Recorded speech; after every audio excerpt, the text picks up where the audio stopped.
Rejoignez dès à présent la grande famille des abonnés de votre chaîne Sika TV sur les réseaux sociaux.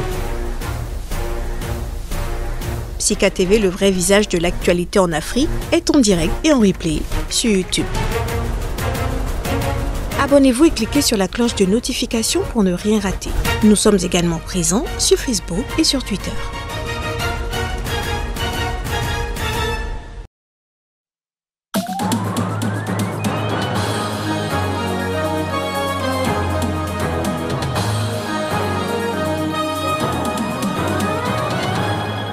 Il y a un an, une junte militaire mettait fin au mandat d'Ibeka au Mali. Pour marquer cet anniversaire, le colonel au pouvoir réaffirme son engagement de mener à bout la transition.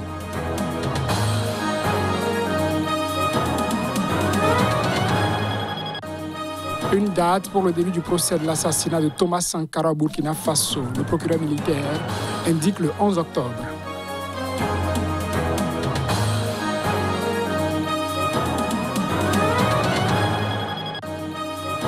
Les feux de forêt en Algérie préoccupent le gouvernement. Une réunion extraordinaire du Haut Conseil de sécurité a été présidée par le président du pays à propos.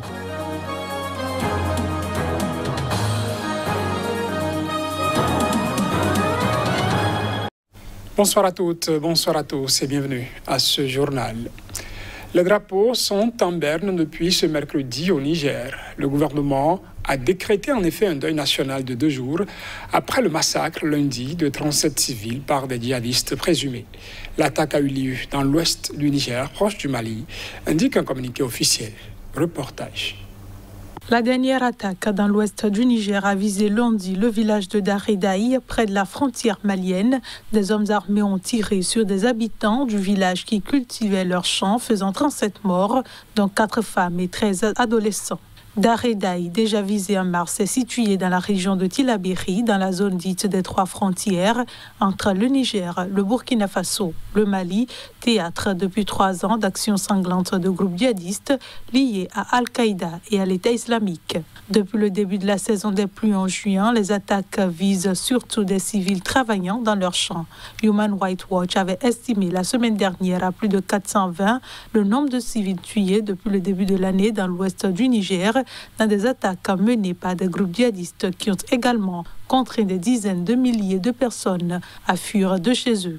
Le Fonds des Nations Unies pour l'enfance, UNICEF, s'est déclaré profondément choqué et indigné par les terribles attaques contre des enfants et des familles par des groupes armés non identifiés dans le village de Daredaï. Selon l'organisation, les 13 jeunes tués dans l'attaque étaient âgés de 15 à 17 ans. Le procès de l'assassinat de Thomas Sankara, icône panafricaine tuée avec 12 autres personnes lors d'un coup d'État en 1987, débutera le 11 octobre à Ouagadougou, a annoncé mardi le procureur militaire du Burkina Faso. Le procès sera délocalisé dans la salle des banquets de Ouaga 2000 et sera public, indique un communiqué. Le procureur militaire près le tribunal militaire de Ouagadougou a informé l'opinion nationale et internationale que le procès des personnes mises en cause dans l'affaire de l'assassinat du président Thomas Sankara et de ses 12 compagnons s'ouvrira le lundi 11 octobre 2021 à partir de 9h. Mi-avril, le dossier avait été envoyé devant le tribunal militaire de Ouagadougou après la confirmation des charges contre les principaux accusés, dont l'ex-président du Burkina Faso, Blaise Compaoré, 34 ans après la mort du père de la révolution burkinabé.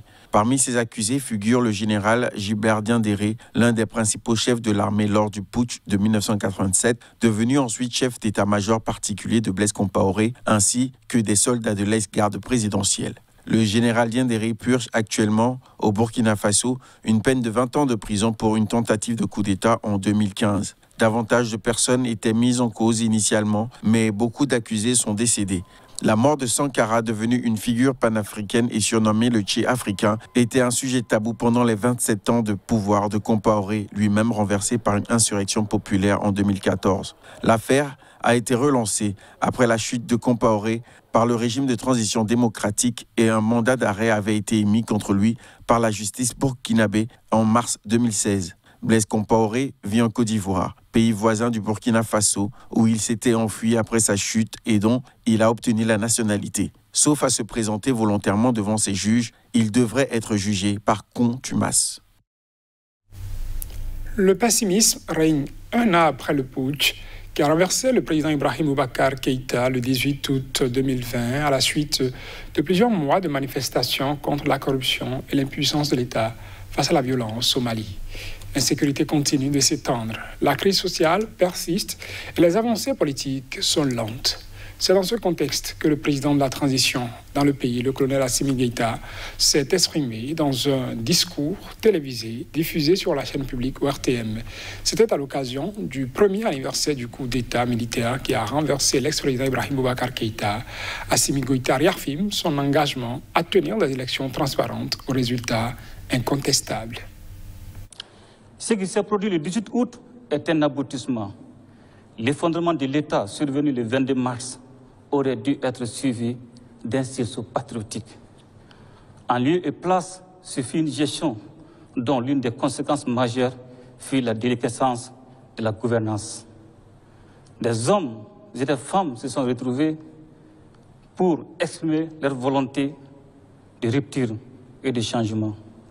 Le peuple a répondu massivement à l'appel. L'armée nationale, votre armée, ne pouvait rester dans l'attentisme. Elle a donc pris ses responsabilités pour intervenir et permettre la concrétisation du vœu populaire, le changement. Bien qu'étant un aboutissement, le 18 août est également un nouveau départ. Un chantier gigantesque nous interpelle. Comme l'a dit le poète, tout a à refaire, y compris l'homme, car il s'agit de réussir ce à quoi tout le monde aspire, la refondation de l'État. Un programme d'action gouvernementale a été articulé autour de 4 axes et a été approuvé par les hommes et les femmes, exprimant la volonté du peuple. Avec son exécution, notre ambition consiste à nous sécuriser pour nous développer, nous doter de textes et d'institutions crédibles pour instaurer une gouvernance vertueuse, réussir des élections transparentes aux résultats incontestables, raffermir la cohésion. L'armée congolaise a assuré mercredi avoir pris, après plusieurs jours de combat, le contrôle des derniers bastions d'une coalition rebelle dans les hauts plateaux du Sud Kivu. C'est dans l'est de la RDC, la République démocratique du Congo. Suivant. En territoire Fizi, l'armée congolaise annonce avoir récupéré tous les villages jadis occupés par les rebelles, y compris les derniers bastions de ces groupes armés dirigés par le colonel déserteur Michel Rukondo, alias Makanika. Parmi ces villages figurent Maranvia, Shakira, Maramara et Kamambo, tombés aux mains des phares d'essai entre samedi et lundi, après d'intenses combats, a précisé le capitaine Dieudonné Kassereka, porte-parole de l'armée dans la région, ajoutant que le calme était revenu sur le terrain. Les combats avaient éclaté jeudi dernier lorsque l'armée avait annoncé avoir réagi aux attaques d'une coalition des groupes armés Makanika Touyaneo Ngumino, composée des membres de la communauté Banyamulenge, des Tutsis congolais aux lointaines origines rwandaises. L'armée n'a pas diffusé de nouveaux bilans de ces combats. Elle l'établissait samedi à 18 miliciens et 7 militaires tués, 48 rebelles et 8 militaires blessés. La région des Hauts Plateaux est le théâtre d'un conflit opposant des groupes armés constitués sur des bases communautaires, notamment des Banyamulenge et d'autres communautés, Bafuliro, Babembe et Baniundu. Le président algérien Abdelmadjid Tebboune a présidé une réunion extraordinaire du Haut Conseil de sécurité consacrée aux gigantesques feux de forêt qui ont fait au moins 90 morts dans le nord du pays. L'Algérie a décidé de revoir ses relations avec le Maroc, accusé d'implication dans ces incendies, a annoncé un communiqué de la présidence après cette réunion. L'Algérie a décidé de revoir ses relations avec le Maroc, accusé d'être impliqué dans les incendies meurtriers qui ont ravagé le nord du pays, selon un communiqué de la présidence algérienne. Cette décision a été prise lors d'une réunion extraordinaire du Haut Conseil de sécurité algérien, présidé par le chef de l'État Abdelmadjid Tebboune, et consacrée à l'évaluation de la situation après les gigantesques feux de forêt qui ont fait au moins 90 morts dans le nord du pays. Le président Tebboune a affirmé que la plupart plupart des incendies étaient d'origine criminelle sans que ne soit présentée jusqu'à présent la moindre preuve.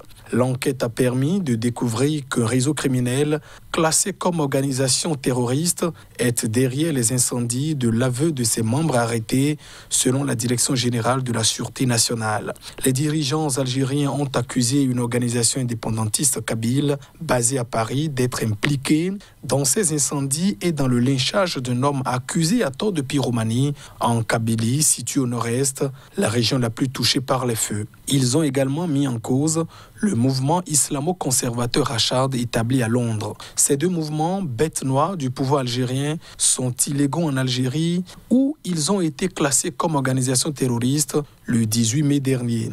La frontière entre l'Algérie et le Maroc est officiellement fermée depuis le 16 août 1994. Il y a un mois, jour pour jour, Alger rappelait son ambassadeur à Rabat pour consultation après effet immédiat à la suite de tensions diplomatiques entre les deux pays maghrébins occasionnées par le contentieux du Sahara occidental. Les pompiers ont réussi mercredi à maîtriser totalement l'incendie qui a ravagé en 5 jours plus de 1000 hectares d'une forêt dans le nord du Maroc. Une enquête a été ouverte pour déterminer les causes de l'incendie. Reportage. Des centaines de personnes, dont des pompiers et des militaires, appuyés par 4 avions bombardiers d'eau et 4 avions turbotrush, ont été mobilisés contre l'incendie qui s'était déclaré dans une forêt près de la ville touristique de Chefchaouen au nord. Les derniers foyers d'incendie actifs ont été totalement maîtrisés mercredi soir, après avoir décimé près de 1100 hectares de forêt, a indiqué le directeur régional du département des eaux et forêts à Chefchaouen, Rachid El Anzi. Une enquête a été ouverte pour déterminer les causes de l'incendie qui n'a fait aucune victime humaine. Les températures élevées et les vents peuvent avoir constitué des éléments déclencheurs. Une vague de chaleur traverse le pays avec des températures records enregistrées entre jeudi et mardi dans plusieurs villes, dépassant la normale mensuelle de 5 à 12 degrés, a indiqué mardi la direction de la météorologie. Une vague de chaleur exceptionnelle entre le 9 et le 11 juillet avait déjà favorisé le déclenchement de 20 feux dans le royaume, incendiant 1200 hectares de forêt, selon le département des eaux et forêts. Le bassin méditerranéen est touché ces dernières semaines par des feux, notamment en France, en Espagne, en Grèce et en Algérie.